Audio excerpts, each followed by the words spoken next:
I used to live alone in a small, one-bedroom house on the outskirts of a quiet suburban neighborhood. It wasn't isolated, but it wasn't exactly close to anyone either. My backyard was lined with a row of tall wooden fences that separated my property from the woods behind it. That house had always felt safe to me.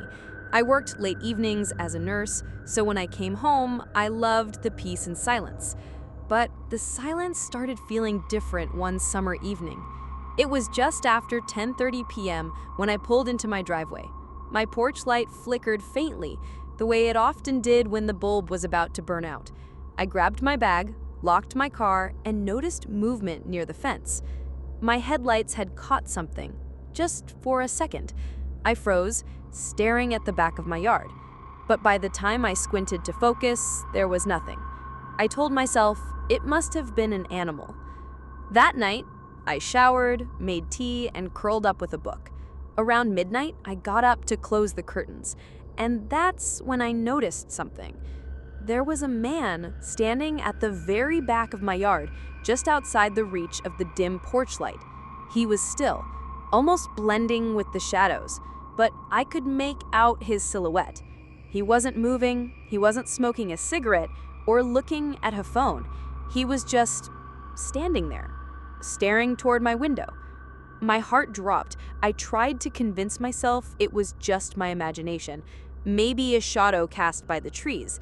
But no shadow I'd ever seen stood that still.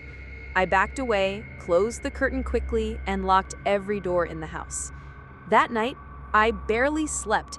Every sound, the hum of the fridge, the creak of the house settling, made me jump. By morning, I tried to laugh it off. Maybe it was a trick of the light. But then, the next evening, I saw him again. This time, it was around 11. I had turned off the TV and was heading to bed when I glanced outside through the side window. He was closer now, standing just beyond the porch, his figure lit faintly by the flickering bulb.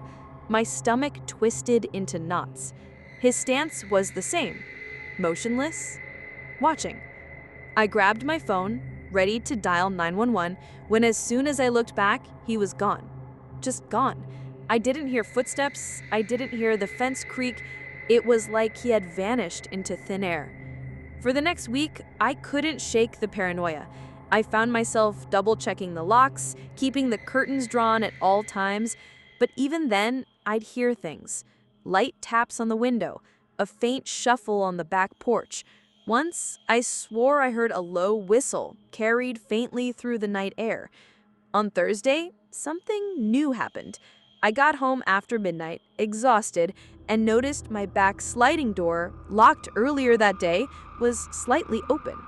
Only about an inch, but enough to make my blood run cold.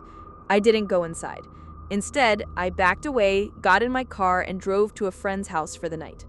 The next morning, with the daylight giving me false courage, I checked the house. Nothing seemed stolen, but then I noticed the carpet near the sliding door had fresh mud smeared across it, the kind of mud you get from walking through the woods after rain. I called the police.